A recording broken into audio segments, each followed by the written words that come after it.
میرے نبی کی زندگی محبت کی پوری تصویر ہے، کسی سے نفرت نہیں، بغض اللہ کے لیے، محبت اللہ کے لیے، یہ اسلام کا سب سے مضبوط عمل ہے۔ میرے بھائیوں، میری بہنوں، دو کام جب میرے نبی کے سامنے ہوتے تھے، جو مشکل ہوتا تھا چھوڑ دیتے تھے، جو آسان ہوتا تھا لے لیتے تھے۔ تو میرے بھائی بہنوں، یہ مذہب کی نفرت پاکستان میں، بنگلہ دیش میں اور انڈیا میں آگ لگی ہوئی ہے۔ امت بن کے رہو، امت بن کے رہو۔ مذہب کے نام کی نفرت کو ہوا نہ دو، ہوا نہ دو، اس کو ٹھنڈا کرو، اس پر پانی ڈالو، اسے بھڑکاؤ نہیں، اس پر پانی ڈالو۔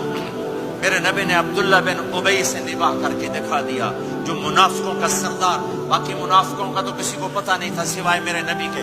عبداللہ بن ابی کا منافق ہونا سب کو معلوم تھا، یہ منافق ہے، اور آپ کے پیچھے نمازیں پڑھتا رہا۔ آپ نے اس کے اپنے ساتھ رکھا۔ ایک دن آپ پانی پی رہے تھے، عبداللہ بن ابی کے بیٹے عبداللہ پکے صحابی تھے، کہنے لگے یا رسول اللہ تھوڑا پانی تو بچا دیں۔ آپ نے کہا کیا کرو گے؟ کہا اپنے باپ کو پلاتا ہوں، شاید ایمان مل جائے۔ آپ نے پکڑا دیا، گھر آیا، کہا ابا یہ پانی پی لے۔ کہنے لگے یہ کیا ہے؟ کہا یہ میرے نبی کا بچا ہوا پانی ہے، پی لے شاید تجھے ایمان مل جائے۔ سنو، کہنے لگا وہاں سے کسی کا پیشاب لیا، وہ پی لوں گا، یہ نہیں پیتا۔ کسی کا پیشاب لیا، وہ پی لوں گا، یہ نہیں پیتا۔ وہ واپس جا کر کہنے لگے یا رسول اللہ اجازت ہے میں اس کا سر اڑا دوں؟ آپ نے کہا نہیں، تیرا باپ ہے، یہ کام نہیں کرنا۔ میں نہیں چاہتا کہ لوگ کہیں محمد اپنے ساتھیوں کو قتل کرتا ہے۔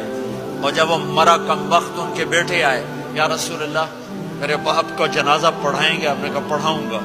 کفن دیں گے؟ کہا دوں گا۔ کہ اپنا کرتا دے دیں۔ آپ نے کرتا اتار کے دے جا، اس کو کفن دے دو کہ شاید کم وقت بخشا جائے۔ اور اب اتنی نفرت ہے کہ ایک دوسرے کا جنازہ بھی نہیں پڑھتے، سلام بھی نہیں کرتے، مسجدوں میں لڑائیاں ہو رہی ہیں۔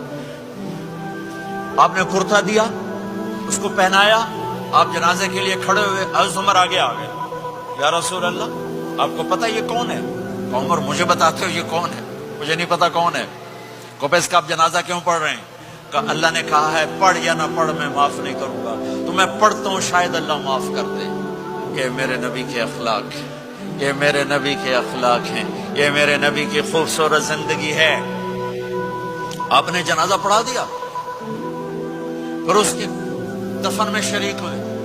آپ پیچھے پہنچے تو وہ قبر میں اتار دیا تھا، کہ باہر نکالو۔ قبر سے باہر نکال کے اپنے لعاب تھوک کو منہ سے نکال کر اس کے منہ میں ڈالا کہ شاید اس کی بخشش ہو جائے۔ اس کو دیکھ کر 100 منافقوں نے کلمہ پڑھا کہ اتنا بڑا خلق صرف نبی کا ہی ہو سکتا ہے۔